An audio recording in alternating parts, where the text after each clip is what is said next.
Di balik segala kehancuran yang terjadi, kebijakan politik di baliknya, peraduan kekuatan militer, fanatisme ideologi hingga perebutan pengaruh di negara-negara, Perang Dunia ternyata menyimpan banyak sekali hal unik dan menarik yang akan selalu dikenang sepanjang sejarah, gengs.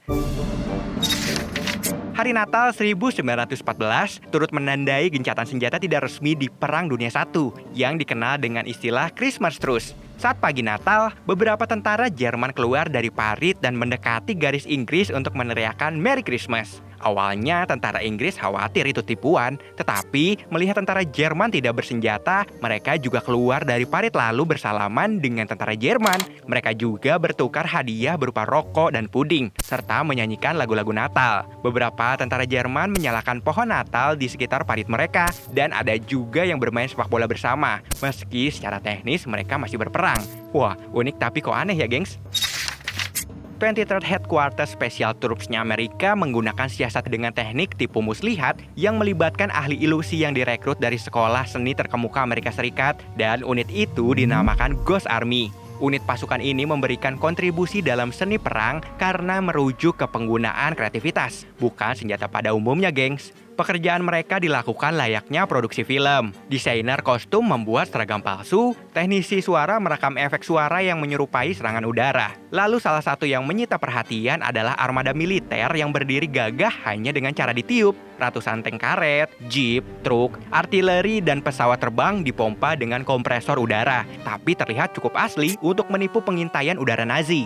Keberhasilan terbesar Ghost Army adalah saat meniru 2 divisi lengkap menggunakan soundtrack pekerjaan konstruksi dan lebih dari 600 kendaraan tiup. Tipuan itu membuat Nazi mundur dan mengalihkan perhatian musuh dari medan perang sebenarnya.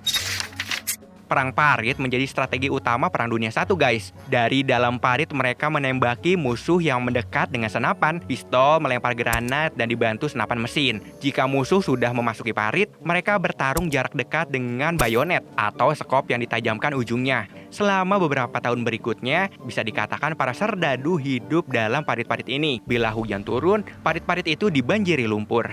Meski harus berjibaku dengan kekacauan, mereka juga harus bersembunyi dan beristirahat di tempat yang tidak layak.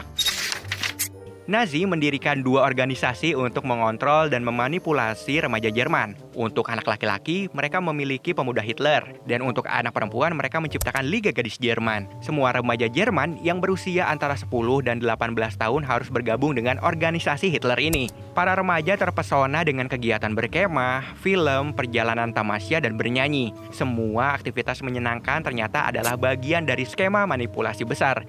Nazi mendoktrin remaja yang masih lugu menjadi pemuja Adolf Hitler yang fanatik.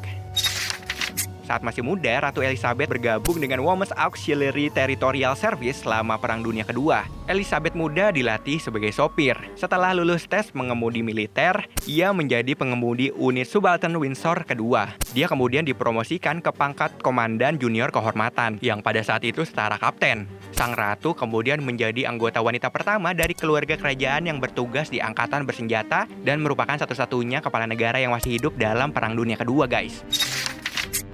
Ada yang berbeda dengan Amerika Serikat saat Perang Dunia II. Jenderal Angkatan Darat E.S. Dwight mengirim telegram ke petinggi Coca-Cola di Atlanta untuk mengirim Coca-Cola ke medan perang. Meminum Coca-Cola dianggap memberikan energi dan semangat para prajurit yang sedang bertempur. 6 bulan setelah telegram diterima, Coca-Cola mulai mendistribusikan produknya ke area pertempuran dengan mendirikan pabrik di dekat area tersebut. Pekerja Coca-Cola yang dikirim ke medan pertempuran itu dikenal dengan istilah Coca-Cola Colonels. Setiap pekerja Coca-Cola yang dikirim ke area pertempuran diberikan seragam tentara dan dianggap sebagai prajurit yang sedang bertugas. Perang Dunia II dihiasi dengan berbagai eksperimen militer aneh, salah satunya The Great Panjandrum. Teknologi militer ini cukup aneh jika dilihat karena bentuknya mirip seperti sepasang roda berukuran raksasa. Namun jangan anggap remeh, sebab roda kayu raksasa itu dipasangi bom seberat 1.800 kg. Tujuan dibuatnya adalah untuk menembus tembok pertahanan, barikade, atau tank-tank Nazi yang terkenal sangat kokoh.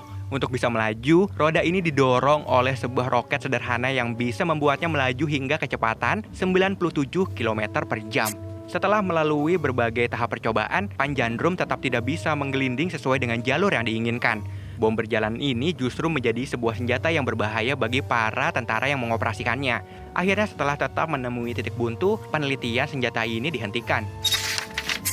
Krumlov adalah senjata aneh laras bengkok yang dikembangkan oleh Jerman dalam Perang Dunia II.